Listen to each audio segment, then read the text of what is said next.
Okay, this is lesson 5C, first part of factoring. We're going to do a lot of factoring in this chapter in polynomials. The key thing about factoring is if you can factor, it works great because it's a quick way to do things. Not every polynomial can be factored easily, or even factor at all sometimes.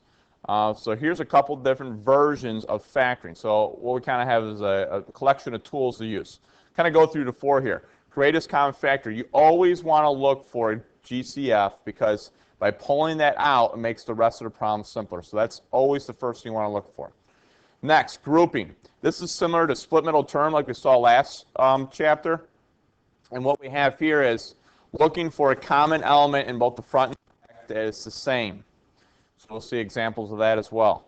Difference of squares. This is something we already know where you have a square term minus a square term, and you can simply rewrite the two binomials, one positive, one negative. Then we have difference of cubes. This is not a pattern that we will go through and prove or anything. This is simply one you need to memorize. So I'll show you how I memorize it, but it's definitely something you need to know how to do when that arises. Okay, so let's first look at GCF. So these two problems both have a GCF, and I'll show you how by taking that out, it makes it a lot simpler. So what do I have common in both those elements? Well, I could take a 2 out, and both of them have at least y to the third power. So if I factor out both those elements, you only have y squared left over because you had a total of 5. Take 3 out, you got 2 left over, minus 9, and then the y cubed is gone. So we have now taken out the GCF. Now, again, looking back, I'm going to go back one slide here and show you up here. It says factor completely with respect to integers. Okay, that's a term that we'll use a lot in here. And what it means is you need to factor as far as you can go, break it down as far as you can, as long as you have integer coefficients. So now looking back at this problem, say, yes, is it factored? Yes. But is it factored completely with respect to integers? Not yet. We can still break down this y squared term here. Okay, so the front part does not change, but now y squared minus 9, that's the difference of squares. So this is a y minus 3, y plus 3. And now we look at everything, even this y cubed. Can we break that down any further? No, because it's a single factor all by itself. Okay, so this is now factored completely with respect to integers. Again, we're going to factor a lot of different ways, but that's going to be probably the biggest one we do. All right, let's look over here at the next problem. What is common in every element? I can take an x out of everything because everything has at least an x in it. So I'm left with x squared minus 7x plus 10. Then we say, okay, can I factor some more? Sure I can. Okay, I need to factor completely. So I have an x squared, x term, and a constant at the end. This is a quadratic.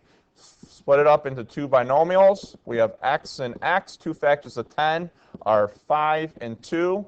And they have to get negative 7, so negative and negative. So now we have factoring completely. Notice we started with x cubed. So there's potentially up to 3 factors we can get here. Even over here we have y to the 5th power. We have 1 factor, 2 factor, and right here you have 3 factors. Okay? So I could show it as 2 times y times y times y if you wanted to. We'll talk about that in a later lesson on the importance of that when we get to solving. Okay, here's some more examples of 2 levels of factoring. Again, mixing these tools together. So the first thing I'm going to look at this one over here and say, all right, when you have 4 terms, one good thing to look for is the grouping method, similar to split middle term. So what's it mean? Put it in groups. So look at the GCF of the front. What can I take out of the front? I can take an x squared out, and I'm left with x minus 3. Looking at the back, what can I take out? Well, you always want to take out the negative, okay? So always take that out. So I'm going to take out a negative 16, and I have x. Now, if I take a negative out of a positive, I'm left with a negative 3 here. So you can always redistribute the check. 16 negative times x, negative 16. Negative 16 times negative 3, positive 48. Looks good. Now, what I'm looking for here is those 2 elements the same. So what's the GCF? The GCF of both the first term in red and the back term in blue, I have a common x minus 3. So what can I do? I can take that out. So I'll take that out in green here because that's the common element. And what's left over? X squared minus 16. Sounds good. Okay. So now we have successfully factored out one piece. But we have to look. Are we factored completely? Not yet. I can break that down another step as well. The difference of squares is going to come up quite a bit in a lot of these problems that we find. So we have x minus 4, x plus 4. Okay. Now notice everything is broken down to x, x, x, no exponents. This is called linear factoring. You can't take it any further. Okay, so when you hit this point, you know you're done. It's factored completely. We have all integer coefficients. Everything looks good. Okay. All right, let's look at this example over here now. What I'm looking for is I only have two terms, and I see an x to the fourth. So when I have two terms separated by a negative, the one thing I want to look for is difference of squares. Can I take the square root of the front and the back? And yes, you can. What's the square root of 16? 4. What's the square root of x to the fourth? X squared. So I'm going to put two of those down. And then what's the square root of 81? 9 and 9. And there are my two sets. And what I want to show you here is that this doesn't have to just be x squared. This is any type of squared term. So we x squared squared that, you get x to the fourth. Now notice, which one of these two can we factor some more? I notice that negative sign. So I say, okay, to factor completely with respect to integers, I could break down this a little bit more. So I'm just going to copy down the front part. That has not changed. Then the back part here is going to be, okay, what's the square root of 4x squared? Well, that's 2x and 2x. The square root of 9 is 3 and 3, one positive, one negative. Notice I cannot factor the first term because it's positive, okay? So we can't factor with respect to integers. We'll show you how to factor that later on, okay? But when it comes to factoring completely with respect to integers, that's as far as we can go. All right, special cases. So what we have here is, all right,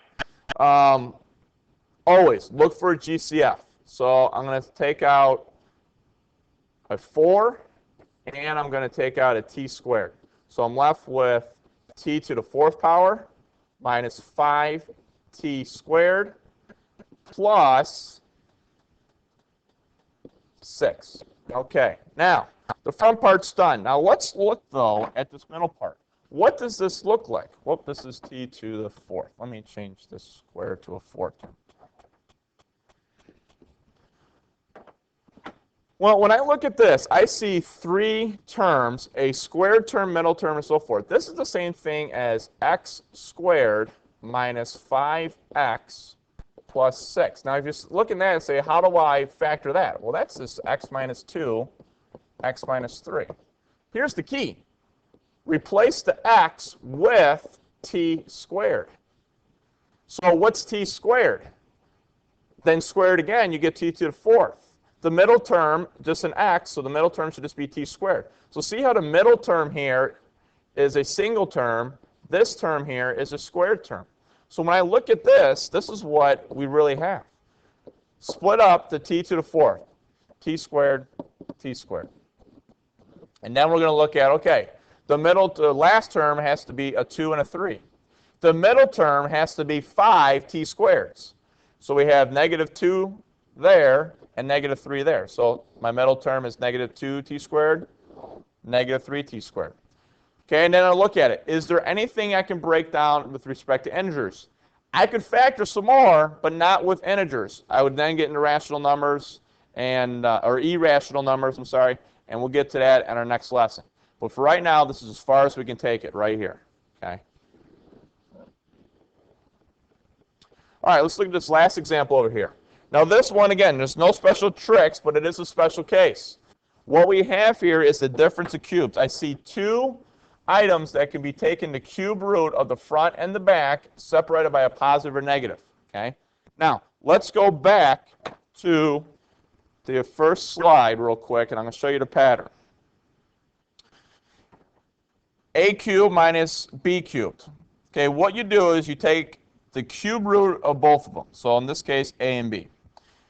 The first factor matches the sign of the first thing. Okay. Now the key is, in either case, this case or this case, you only have one negative sign. So if the negative appears here, then we have the negative appear there. The back half is always the first term squared, b squared in the end, and the ab in the middle. Okay, so that part's the same. If you look at a cubed plus b cubed, what we have here is, notice the positive. So the positive comes first, but notice the negative comes second. Okay? All the a's and b's are the same. The only difference is the positive and negative sign switch. So the sign that comes first is the one that matches the sign of the original problem. Okay? So we're going to talk about that. So I'll show you how to break this problem down using that pattern. So first thing I'm going to look at is, what is the first part? Well, the cube root of x cubed, this is x. The cube root is 64. That's the same thing as 4 cubed. Okay? So that's x cubed and then 4 cubed. Being that's a negative sign, I'm going to start with a negative sign first. Now watch, I just go ahead and fill my pattern in. That means I need only one negative in the entire thing. The other two are positive. In the front here, I simply just write down my first and second term. So I'll do them in a different color. X and then 4. Then over here, the first spot is the first term squared. So that'd be x squared.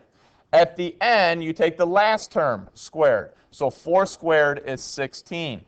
Then in the middle, you simply multiply the front and the back. 4 times x, and you get 4x, and you are done. Okay? So again, it's just kind of a pattern that works for those cases. All right? So what we've gone through here is through several problems to show you different cases of factoring. From that, I want you to try these 3 problems. Okay, so again, it may look a little challenging at first, but go through and look for one of those 4 patterns. And for these problems, you're probably going to have to do 2 of those tools per problem. So let's go ahead and take a look at that for our next lesson.